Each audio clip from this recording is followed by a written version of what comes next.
Everyone told me to play Devil May Cry 4. Finally, a year after my videos covering the first 3 games, and 4.5 years after my video on DMC5, I'm ready to finish the numbered series. Oddly enough, DMC4 was the first game I tried. Someone gifted me both DMC4 and 5 in 2020, and I tried 4 first. It didn't click with me, and I couldn't tell you why, it was too long ago, but I dropped it in just a few hours, and I went on to DMC5, which I spent 80 hours in. I've been super excited to return to it, because now I like DMC as a series. I know how to combo and style switch and all that stuff. I was ready to have some fun. Picking up the controller as Nero, I was already vaguely familiar with him from my time in DMC5, and I was surprised how natural he felt to me. I'm not really sure how to explain it, but everything about the way he moves and swings his sword, it's really satisfying. Using Devilbringer to pull enemies to you, especially in the air, was so fun to experiment with, and before long I was pulling off some cool extended airtime juggles. I really enjoyed experimenting with the more technical options like the charging air attack and the move where you step back and do a counterattack. I actually hit this during a boss fight and I went nuts, it was so cool. The Exceed mechanic, where you can rev a full sword charge during certain frames of your attacks, was something I definitely struggled with. I just don't have the coordination to do that consistently. But I slowly got better at it, and it was exciting to recognize when I'd pulled it off and then I could immediately do a big fire shoryuken, or one of the other big flashy moves. I like DMC4's tutorialization a lot, putting you into a fight against Dante at the beginning, asking you to air launch, grab, dodge. It's engaging and smart. And later they explain the style system directly and quickly, which is also nice. I was pleased to see the return of the style challenges, a sorely missed feature in DMC5. This was one of the smartest inclusions in DMC3 and now DMC4. Directly presented challenges in the campaign that give valuable max HP upgrades, requiring you to raise your style meter in order to break them, each one making you push the style meter higher. And in doing so, you learn valuable skills, coordination, combo juggles, attack strings and delayed inputs, weapon variety, skills that you take into combat and use to better kill your enemies. This is what I mean when I say style-focused games should actually push you into stylish play to get the player into it. These adjudicators are fun and instructive, and it's wonderful that they're back in DMC4. I had a different attitude going into DMC4 than I usually do, and it's because DMC3 made a man out of me. That game whooped my ass until I came out the other side a decently knowledgeable DMC player. Relatively speaking, actual dedicated players that repeat these games 10 to 100 times obviously leave me in the dirt, with their crazy jump cancel combos and iframe exploits and whatever else they do. I'm just over here happy to generally control my gravity, delay my double jump, and put these guys in the ground where they belong.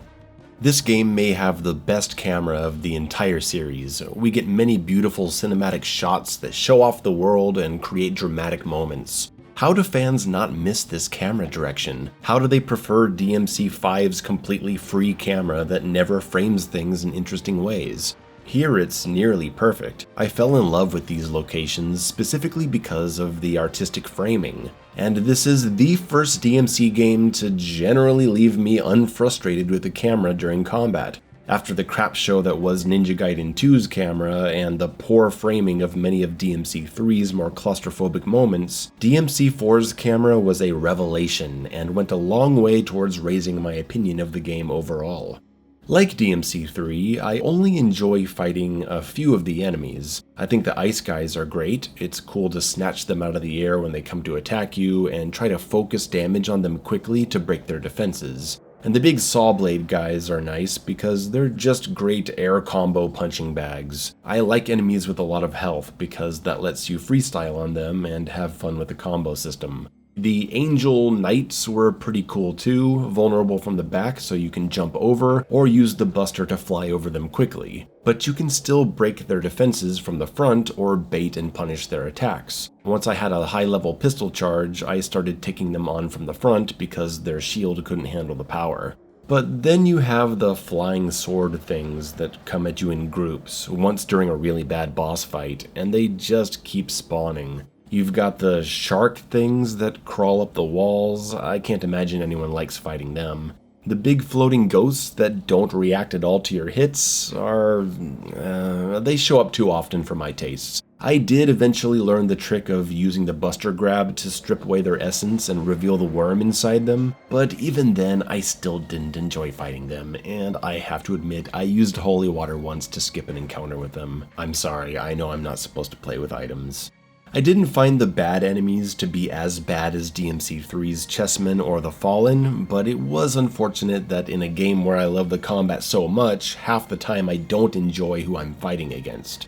The bosses are also a mixed bag, but I did highly enjoy the Plant Lady, the flying bubble guy that really rewarded me for using my air charging attack, and the White Knight boss fight, especially on my Son of Sparta run where they pushed me hard to play well. These were the highlights of my time with DMC4.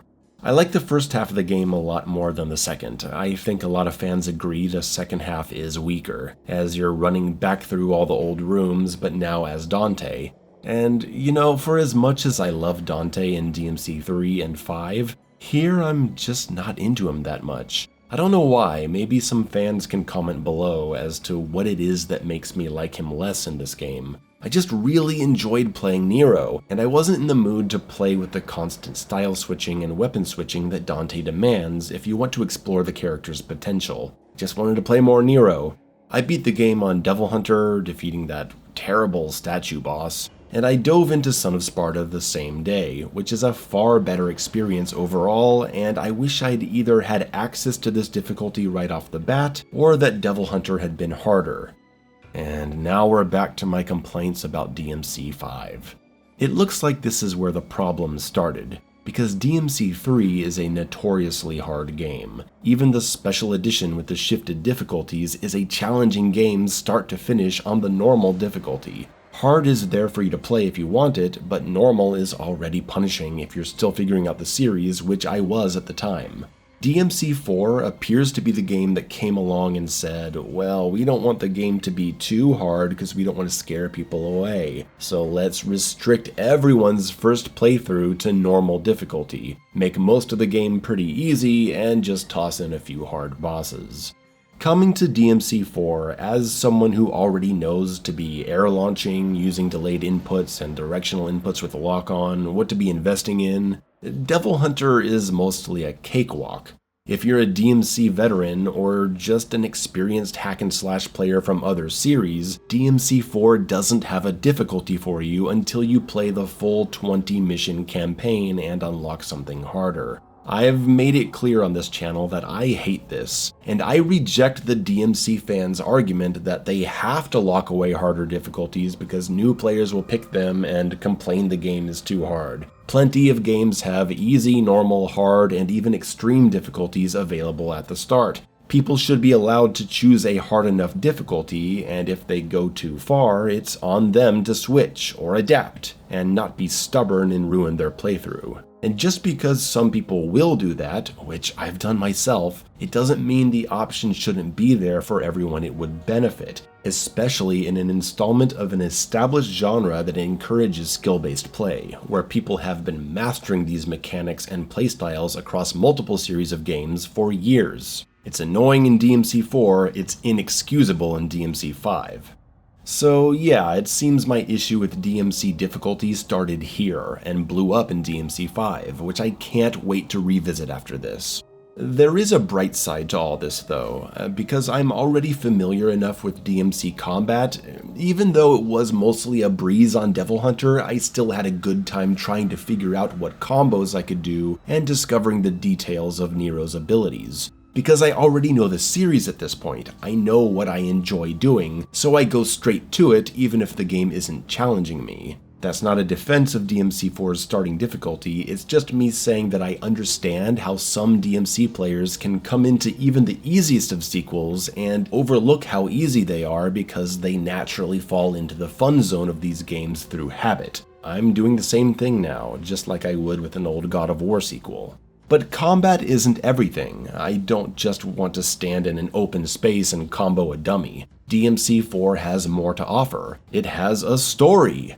And I have no idea what's going on, and I don't care because I don't care about DMC's story. But I do care about level design, and I really like the places you go to in this game. I find the visuals to be beautiful, and I think the puzzles and platforming add good variety. I hated that DMC5 was just a series of arena fights with next to nothing happening between them.